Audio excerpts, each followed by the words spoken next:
Welcome to Part Built Campervan. This should be part one of a three-part series on the question of harvesting the sun.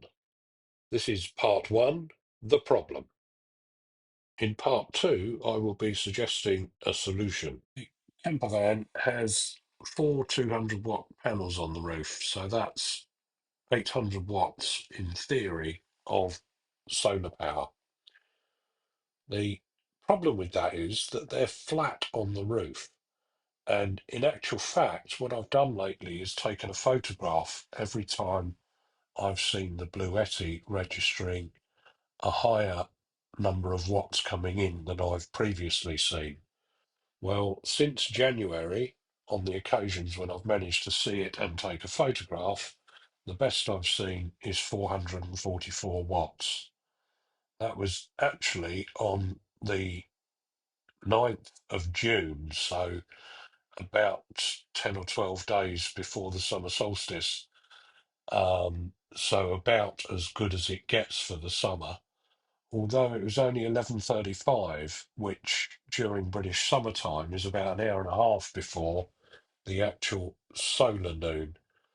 But I've noted down here that that's the best output of the 800 watt panels that I've seen, and is 55.5% efficiency in regard to um, the amount of watts that the panels are rated for as against what I've managed to actually harvest. Now, one of the things you can do is this is a camper that I built for my former girlfriend Jane, um, and you can see here that there's solar panels on the pop top. So if you've got a pop top, you can, when you're stationary and you're able to, you can put your pop top up, and that angles you a bit more into the sun. Obviously, for the taking of this photograph, the solar panels weren't pointing towards the sun. That's not the point I'm trying to make. The point I'm trying to make is just that you can, with a pop top, get more angle, which can help with the harvesting of the sun. In fact, Jane has now got four panels on this roof, so each of those is 130 watts, so that's 260, that's 520 watts altogether on her roof, but she gets this extra angle that she can get when she puts the pop top up. Now, on the map here, the red dot is approximately where I am, which is in the south of the United Kingdom. And for the purposes of this video, consider that I'm at Heathrow Airport, which will become more understandable shortly.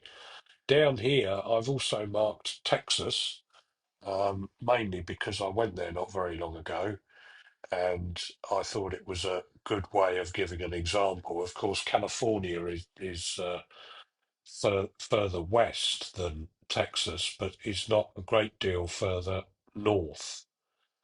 Um, and so, what you can see from this map is that the longitude uh, is not important, but the latitude, i.e., how far away you are from the equator, matters a great deal as to what kind of angle the sun is going to be in relation to your solar panels.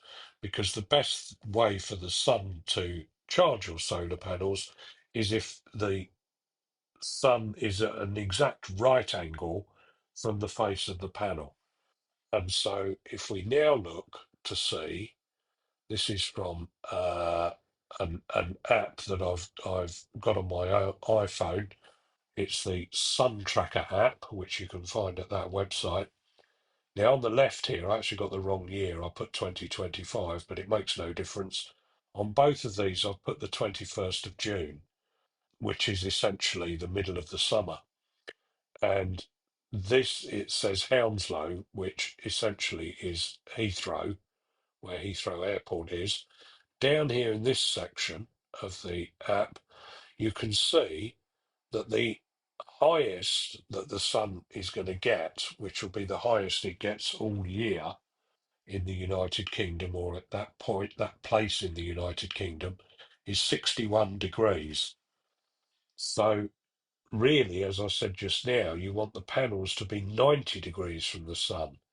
Whereas if you were in Austin in Texas, then you get to 83 degrees, only 7 degrees away from the 90 that we were talking about earlier.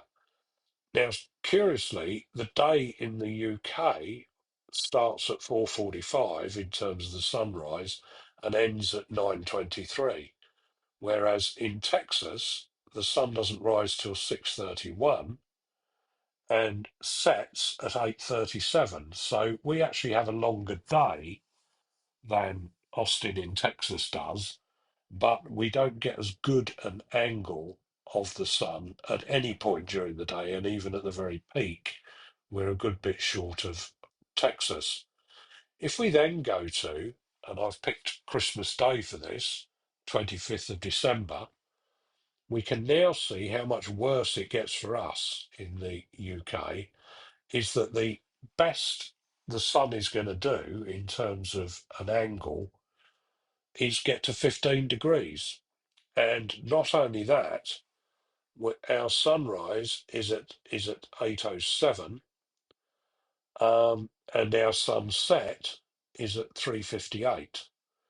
Curiously, on Christmas Day, Texas gets a longer sunrise to sunset day than we do, but what they also get is an altitude of the sun of 36 degrees. So if we look back here, we're only getting 61 in June, and Texas is still getting 36 on Christmas Day, whereas we are getting 15. Now, also, you can see in terms of the graphic here how much bigger that yellow segment is in Texas than it is in the UK. Um, we are very short of sun in the winter if we want to harvest from our Campervan solar panels. So the question then is obvious, what can we do? Well, for a very long time, I've been thinking about how I could possibly get some kind of linear actuator or something, hinge the panels on one end or one side, whichever is appropriate, and then use the linear actuator to make them tilt upwards. Now, that it could be good, and it could particularly be good if you could also sort of rotate them so that they're not just lifted in at an angle, but also they're following the sun or tracking the sun as the sun goes round. But the more you get into that, the more that gets even more complicated. And so the question becomes really, what can you do with these solar panels in order to be able to harvest more sun, particularly in the winter months, but it would be a help in the summer as well. Now, this is from a website called cleversolarpower.com, and you can use this calculator if you enter the latitude you're at, and it will give you the best winter angle, the best summer angle, and the best all year round angle. So if we're going to go for our winter angle of 75 degrees, and we're going to hinge these panels, then if the hinge point were here, 75 degrees is going to be something like that.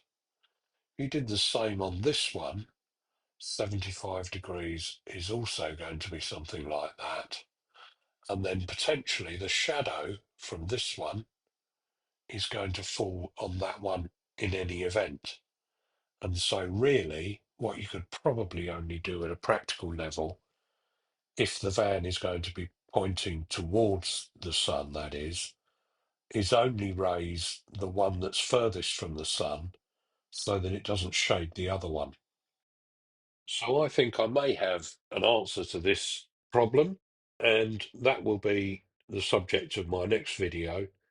Please do like and subscribe, and hopefully by the time I do another video, I'll be offering you the opportunity to buy me a cup of coffee. So hopefully see you then. Thanks. Bye bye.